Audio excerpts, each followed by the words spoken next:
जय श्री राम दोस्तों, आइए एक कथा के माध्यम से जानते हैं कि शिव और पार्वती महलों में क्यों नहीं रहते थे। एक बार माता पार्वती भगवान भोलेनाथ के साथ कैलाश पर्वत पर बैठी थी। तभी उनके मन में विचार आया कि सारे देवता सुंदर महलों में रहते हैं, जबकि मेरे पति तो देवों के देव महादेव हैं, फिर भी मैं इस कैलाश पर रहती हूँ। यहाँ न तो कोई महल है और न ही कोई आराम की वस्तु। ऐसा सोचकर माता पार्वती ने भोलेनाथ से कहा, स्वामी, सारे देवता महलों में रहते हैं, आप क्यों इस कैलाश पर वास करते हैं?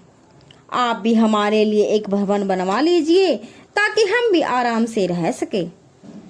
पार्वती की बात सुनकर भोलेनाथ थोड़ा सा मुस्कुराए और फिर बिना कुछ कहे ध्यान मगन हो गए।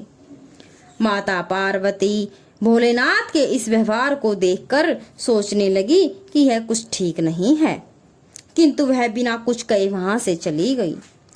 जब महादेव अपने ध्यान से निकले तो माता ने फिर से भोलेनाथ से कहा कि हे प्रभु, मेरा भी मन है कि मैं अन्य देवताओं की भांति महल में रहूं, आप भी मेरे लिए एक भवन बनवा दीजिए। तब महादेव ने उनसे कहा कि देवी, महल में रहना हम लोगों के लिए उचित नहीं है। किंतु माता पार्वती ने महादेव से हठपूर्वक कहा कि प्रभु, आपको नहीं लगता कि आपको भी महल में रहना चाहिए? आपका महल तो स्वर्ग में बने हुए इंद्र के महल से भी उत्तम और भव्य होना चाहिए। अब तो हमें महल बना ही लेना चाहिए। महादेव ने माता पार्वती को बहुत समझाया। वो बोले, देवी, हम तो ठहरे योगी, खुले में रहने वाले हैं, हमें भवन का वातावरण रास नहीं आएगा। हमें तो महल में चैन ही नहीं मिलेगा, क्योंकि महल में रहने के बड़े नियम और बंधन होते हैं। किंतु माता ने तो मन में विचार कर लिया था कि महल के बिना वह नहीं मानेगी। वह बोली, हे महादेव, जब सारे देव महलों में रहते हैं तो फिर महादेव बर्फ की चट्टानों पर रहे। पार्वती के हिस अठ के आगे देवों के महादेव को भी झुकना पड़ा। तब उन्होंने इस कार्य के लिए स्वर्ग से विश्वकर्मा जी को बुलाया और उन्हें ऐसा महल बनाने को कहा जो तीनों लोकों में किसी का ना हो। उधर विश्वकर्मा जी महादेव के आदेश अनुसार भवन बनाने के लिए उपयुक्त स्थान की खोज में लग गए। स्थान की खोज करते हुए उन्हें एक ऐसा स्थान दिखा जो चारों ओर से पानी से घिरा हुआ था और बीच में 3 सुंदर पहाड़ थे। वह पहाड़ तरह तरह की फूल और वनस्पति से ढके हुए थे। उस स्थान को देखकर विश्वकर्मा जी ने उसके बारे में माता पार्वती को बताया। जब माता पार्वती ने उस स्थान के बारे में सुना तो उन्होंने खुश होकर भवन बनाने का आदेश दे दिया। विश्वकर्मा जी ने भवन बनाने की शुरुआत की और अपनी विशिष्ट कला का परिचय देते हुए भवन के साथ साथ वहां एक सुंदर नगर का निर्माण भी कर दिया। वह नगर देखने में अति सुंदर था।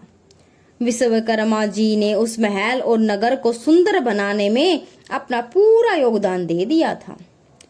जब उस महल को माता पार्वती ने देखा तो उनकी प्रसन्नता का ठिकाना ना रहा। उन्होंने विश्वकर्मा को धन्यवाद देते हुए उनकी बहुत प्रशंसा की। विश्वकर्मा माता पार्वती और भोलेनाथ को प्रणाम करके अपने लोक को चले गए। घर पर आने का कार्य पूर्ण हो चुका था। अब माता ने महादेव से कहकर गृह प्रवेश का शुभ मुहूर्त निकलवाया। गृह प्रवेश के समय वहां विश्वा भी आ गया। सभी देवता भी समारोह में आए हुए थे। जिसने भी उस महल को देखा वही आश्चर्यचकित होकर उसकी प्रशंसा करने लगा। वास्तव में वह महल बहुत ही अद्भुत था। गृह प्रवेश विधि के पूर्ण होने के बाद महादेव ने आचार्य से दक्षिणा मांगने को कहा तो विष्णु ने मना कर दिया। वे बोले, प्रभु, क्या कोई भक्त अपने भगवान से कुछ मांगता है? ऐसा करके तो मैं पाप का भागी बन जाऊंगा, मुझे कोई दक्षिणा नहीं चाहिए। यह कह के ऋषि विश्व आने लगे तो महादेव ने कहा, ऋषिवर, आपको दक्षिणा तो लेनी पड़ेगी। जब तक आचार्य को दक्षिणा न दी जाए तब तक कोई भी शुभ कार्य पूरा नहीं होता। महादेव की माया ऋषि विश्व का मन उस समय नए बने हुए नगर पर आ गया। बार बार आग्रह करने पर उन्होंने दक्षिणा स्वरूप उन्होंने उस महल सहित नगर को ही मांग लिया। ब्राह्मण को दक्षिणा के रूप में उसकी मुंह मांगी वस्तु दी जाती है, इसलिए महादेव ने उस लंका को श्री ऋषि विश्रवा को दान में दे दिया। महादेव के द्वारा अपने भवन को दान कर देने पर माता पार्वती क्रोध से भर उठी।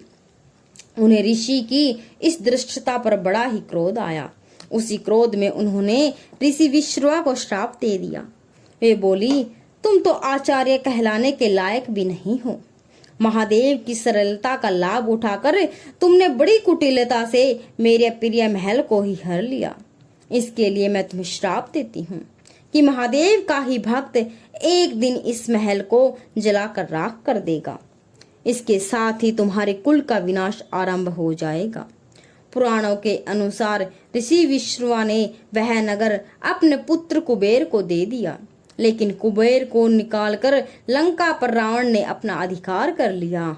त्रेता युग में शिव के अवतार हनुमान जी ने लंका को जला दिया और उसके बाद विश्रवा के समूल कुल का विनाश हो गया। श्री राम की शरण में होने के कारण ही एकमात्र विभीषण ही उस कुल में बच पाए थे। तो दोस्तों, आपको यह कथा कैसी लगी कमेंट बॉक्स में जरूर बताएं। अगर वीडियो पसंद आए तो वीडियो को लाइक शेयर जरूर करें और अगर चैनल पर नए हैं तो चैनल को सब्सक्राइब जरूर करें। जय श्री राम, जय श्री कृष्ण।